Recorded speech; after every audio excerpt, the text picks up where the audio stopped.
Hello everyone. So today we are going to study the parts of a flower, and I've taken a beautiful flower known as fuchsia. So let us begin. This is the stalk, also known as the pedicel, which is connected to the parent plant here. All right.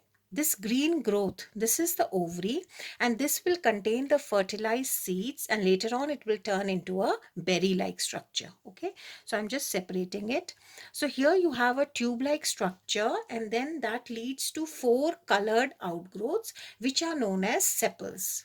Okay, so this whorl is known as sepals, and the correct word for that would be calyx. Okay, and it holds the four petals that we have here. Okay, these beautiful four petals, and the flower is so beautiful because why? To attract the various insects, bees, all of them for pollination. Okay, so let's just go through this whole thing again. All right, these four, the outer one, these are known as the sepals or called calyx. Okay, colored petals which are inside, four in number in this case, the corolla. Is it okay? Together the calyx and the corolla, that is known as the perianth. And now what is the use of these sepals outside these? All right, see, I'm just going to close it like this. Now what is going to happen is, this is how it is going to hold everything together. Is it okay? Here you can see it is holding all the parts tightly together. All right, and when the flower is in bud formation, at that point also it protects the particular bud. Okay, so I'm just now going to separate them. Let me cut it with a knife. So there it goes. So I've just removed them. Right, and we are going to study about the male and the female reproductive parts. Okay, so here it goes. All right, so now let us focus on these elongations. Okay, so this tall one, the only tall one that you have here is, now what is this? This is the female reproductive part. Is it okay? On the tip, that is the stigma, this tube like structure, this is the style, and over here, as I told you earlier, this is the ovary where the pollen grains have to reach for fertilization. Okay, so I am just going to separate it. So here it is. Now let us look at these.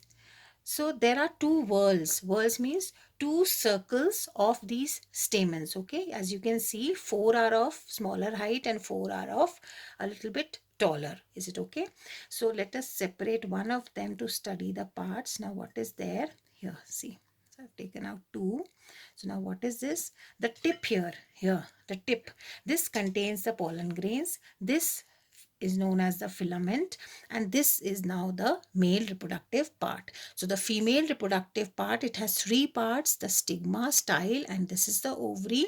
And this male reproductive part, it has two parts: the anther and the filament. This is known as the pistil, and this is known as the stamen. Is it okay? So now let us just see the ovary also. I'm just dissecting it. Let's see. This is how it is inside.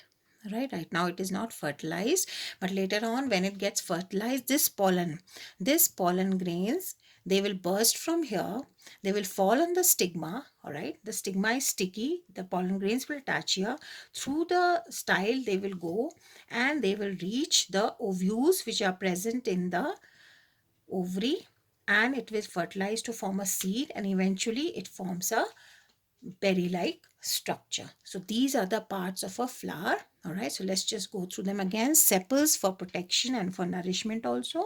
Usually they are green in color, but here they are colored. Then you have the corolla, all right, the petals, calyx and corolla together, that is the perianth. All right, enclosed within the petals are the male and the female reproductive organs. Stigma, style, ovary, this is the pistil. This is known as pistil and the female reproductive part. Anther and filament, this is known as the male reproductive part, that is stamen. All right, thank you so much.